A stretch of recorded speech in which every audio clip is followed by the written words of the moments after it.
get away from people. In the outside world, turn off the lights, put on your headphones, enter my darkness. Fear awaits you.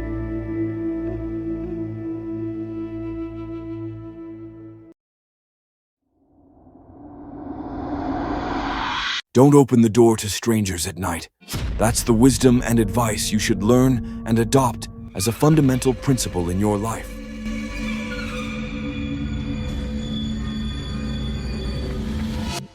I cannot forget that dreadful night. It still lingers in my memory. It was the hardest experience of my life. That night, my sister went mad.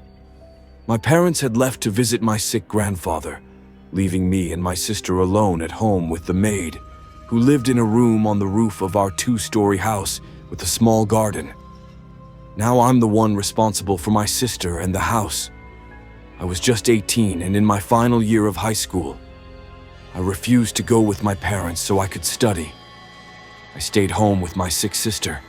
I was studying physics, but soon felt bored. I put down my pen and decided to rest for a bit.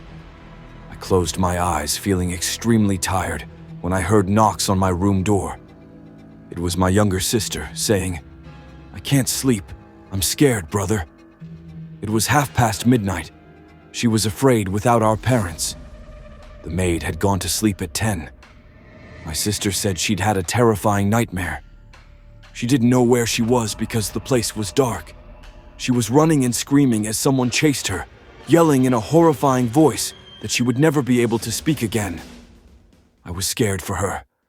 I tried to comfort her, but she was still crying, saying, "I was so scared." I told her not to worry, it was just a dream, but nothing I said seemed to calm her. She remained frightened. I said, "Don't worry, nothing bad will happen to you, God willing." She smiled slightly, but suddenly, without warning, we heard the doorbell ring continuously. My sister shouted, "Mom, she's back!" She ran toward the door, and I followed more cautiously. But then I remembered that they weren't supposed to return until morning.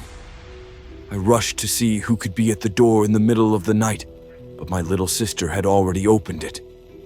There stood a strange man with a rough voice, saying, "Peace be upon you." He was a huge man, disheveled, with a thick beard, wearing old, torn clothes. His eyes were pale, and his skin was dark. Standing beside him was a woman in a loose, wide robe. My sister and I were both scared by the man's appearance. Nervously, I replied, "And peace be upon you."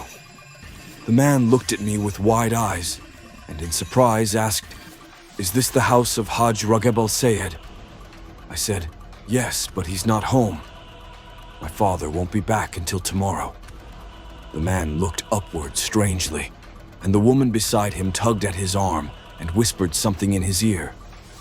Then I noticed what he was carrying, a large black bag tied with a rope that extended to his left hand. The man with widened eyes asked, "Where's your mother?"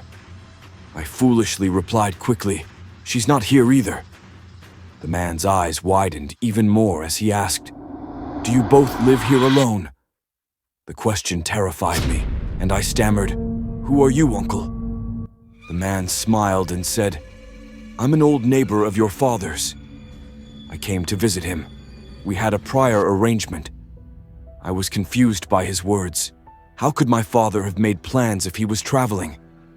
He had never broken a promise before. The man then said, "We've traveled a long distance for this visit. Could you let us in to rest for a while? We'll leave and return tomorrow." I felt sorry for them. They looked exhausted, and it was late. I couldn't remember the warning my mother always repeated: never open the door for strangers at night. I let them into the guest room and rushed to my room in fear, intending to call my father and tell him about the strange visitor who had come to see him so late.